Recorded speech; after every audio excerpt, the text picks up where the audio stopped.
Hello and welcome. Živijo in dobrodošli.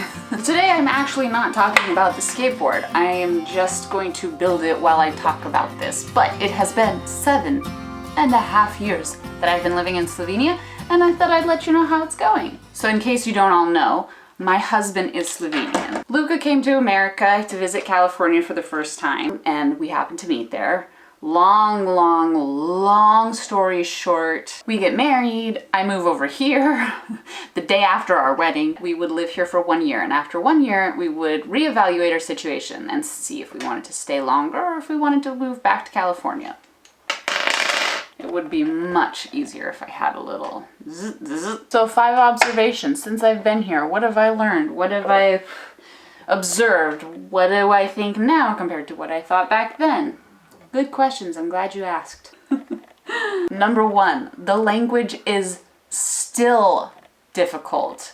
When I first came here, the first year, I don't think I could understand a single word that people were saying. The second year, it was like I finally had started to understand people, but it was really hard. Some people were really understanding of that, and some people were not. Some people had the best intentions to be helpful. However, they were not helpful, and in many ways they made it way more difficult. They would try to force me to speak, or they would try to speak to me only in Slovene, thinking that was going to help me learn.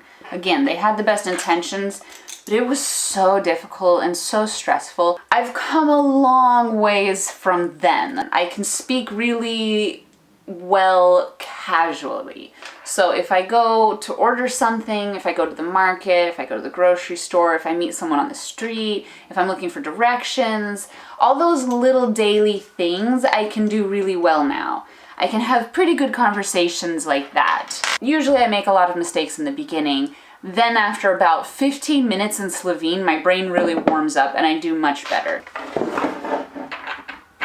However, there are times when it is still so difficult that I'm like, it frustrates me to a point where I almost turn into the She-Hulk. I get so frustrated that I've been here 7.5 years and I still have times when I can't understand anything. Sometimes it's because we went to a remote village where their dialect is very strange, or it's most commonly when I'm faced with a new situation where the vocabulary is very different. Say, if I go to the dentist, the words and the language used there is different than you're going to encounter in just daily habits. You know, I thought it'd be much easier to talk while I'm doing this. If you're wondering why my hair is wet in my videos now, it's because as soon as my kid takes a nap, that is the only opportunity I have to take a shower. So I shower and then I try to record my video before she wakes up. Come on!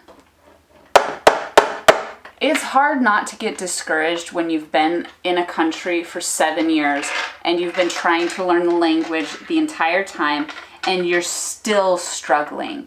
Part of the reason I started a new series where I speak in only in Slovene in my videos was because I felt like I was never making progress. And I knew I was, but it's just the progress seems so slow that it can be so discouraging. So it felt like if I made a series of videos in Slovene, I would be able to look back and see what I had improved. Number 2, the food here is cheaper and healthier than America. I know this is not at all surprising. It does not come at all as a shock to anyone. American fast food is known for being really unhealthy. No one's denying that. It's more of the fact that when you go to America, specifically California, because that's where I'm from, so when I go back to California and I go grocery shopping, it is really difficult to find good quality food reasonably priced. The food there is so much more expensive. I think here we probably go and get a week's worth of groceries for 40 to 50 euros for the 4 of us. And in America, when we were in California, it's about $100. It's more difficult to get really good quality food. Here I can easily go to the market. There's several markets nearby. I could go to any of them and get extremely high quality vegetables and meats and anything I could possibly want. This isn't supposed to be this difficult. Number 3, I have learned I can't change the culture. When I first came here, it seemed like Europe and Slovenia was very similar to America. It wasn't drastically different. It wasn't a huge technological gap between the two of them. They seemed to be more similar than different. However, the longer I was here, the more I realized there are a lot of significant differences. One of the biggest differences I noticed between America and Slovenia is that Americans are really friendly, warm, open people. We tend to be very welcoming to anybody. Most Slovenian citizens tend to be more closed, reserved, quiet. That's a huge difference between our cultures. It takes a lot of time for people to warm up. It takes a lot of time and effort to make a relationship and a friendship. It also feels very formal. It was really different for me to go from American culture and the way I grew up to come here, where if we wanted to hang out with someone or if we wanted to spend time with friends of ours, you would have to schedule a time out and you go out and meet for a drink, and maybe you have 1, maybe 2 drinks and you talk for 3 hours or something, which is so different from America. If I went out for coffee with somebody, I would meet them, probably sit there and have a coffee for half an hour, maybe an hour, and then leave. But the biggest difference I noticed is when you would visit friends. And here it was so formal and so, I can't even describe it. It felt like such a procession to go see someone. When you go, you have to bring them a gift. And this was like so odd to me, that why would you bring someone a gift? It's not their birthday.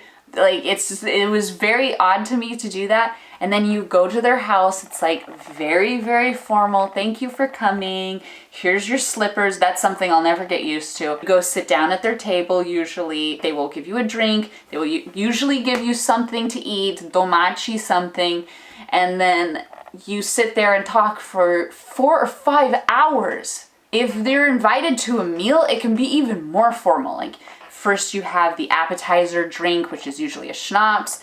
You have soup, then you have salad and a meal, and you have several courses in your meal. And then when that's done, there's like the breads, there's the cheeses, there's the meats, there's the fruits, there's more domachi cookies and things like that. There's wine. There's just like so much. And the idea is you're not a good host if you don't do all that. So I can understand why people don't hang out with each other very much, because it's a lot of work. The way I grew up was people were always over at our house. There was always someone there for dinner. There was always someone who would just stop on by and say, hey, I just wanted to see if anyone was home. How are you guys doing? And there was no pressure on the host to provide something for them. And equally, the person coming to visit expected nothing from the host. They just wanted to pop in and say hi. And maybe they stayed and you say, hey, stay for dinner. And you say, oh, no, I have somewhere to be. It's like, are you sure? Yeah, I'm sure, but thanks anyways. Or, why didn't you stay for dinner? Are you sure? Yeah, we'd love to have you. Okay, great, thanks. And they stay for dinner. And it's so casual. A lot of times it was the whole family plus some friends. There was always somebody who didn't have family in the area, who moved from somewhere else. They were always invited for holidays. It was just a very open, welcoming culture. And I miss that so much. I can't just call up friends here or call up somebody and say, hey, are you home? I'll just bring over my kids to play with your kids. I go over there, the moms talk for a little bit, the kids play for an hour, and then I go, okay guys, let's go home and have dinner. And I just say, thanks, it was nice to see you. Like, there's no way that's ever gonna happen. It's not. And I really wanted it to happen. Before I even had kids, I wanted to have the kind of home where people would come and hang out and then they'd leave. The problem was, and I've run into this a few times, you invite someone in, it's not their fault, but they're like culturally their expectation is that they should stay for a while. Like, it's almost, I think, perceived as rude if they come in and then leave very quickly. And it's just not working. I would love it to be more American, which I think we get from the Latino culture influence that's very open and friendly as well.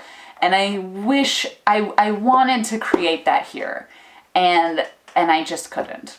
So number 3, I can't change the culture. Number 4, but there are some exceptions. There are some exceptions where there are friends I have, and it's almost like I made friends with them instantly. Like the moment I laid eyes on them, I was like, I know I like this person. And it's funny, but it's like they're usually travelers. To me, they seem more American. They're Slovene or Slovenian, and they just have that American feel to them. There are some of those people, and I've made friends with some of those people, and I do get a lot of joy out of those relationships. So there's some exceptions. It helps me not miss home so much. Number 5, the adventures to be had here in Slovenia are limitless. I've been here for 7.5 years, and I have still not seen nearly all of this country. What surprises me is that most Slovenes here have not traveled much of their own country. And it's been something that I've wanted to do. It's been something I'm trying to do. The last several years for our family vacation, we didn't go to any of the other neighboring countries here. We said, let's just explore more of our own country. And it's so beautiful. I went to Bohinj for the first time a few years ago, and I could not believe how beautiful it is. I can't understand why Slovenes will go to other neighboring countries and vacation where it's not nearly as beautiful as Bohinj. Bohinj is like mind-bendingly gorgeous. Like I still, like every time I describe it to somebody, it leaves me speechless. It's so beautiful. So I'm very excited to explore more of Slovenia. People always ask if we're planning to stay here or move back to California. The dream is that we have our home here and we have a home in California, and we can live our life between the two, visiting both, because we love both equally. We love them both. They're both different in their own ways, and we love both of them very much. Anyways, I hope you will enjoy the 5 things I've learned and observed since living in Slovenia for 7.5 years. Wow, it's been an adventure. Thank you for watching this video. If you liked it, please like it. If you liked me, subscribe, and I will see you in the next video.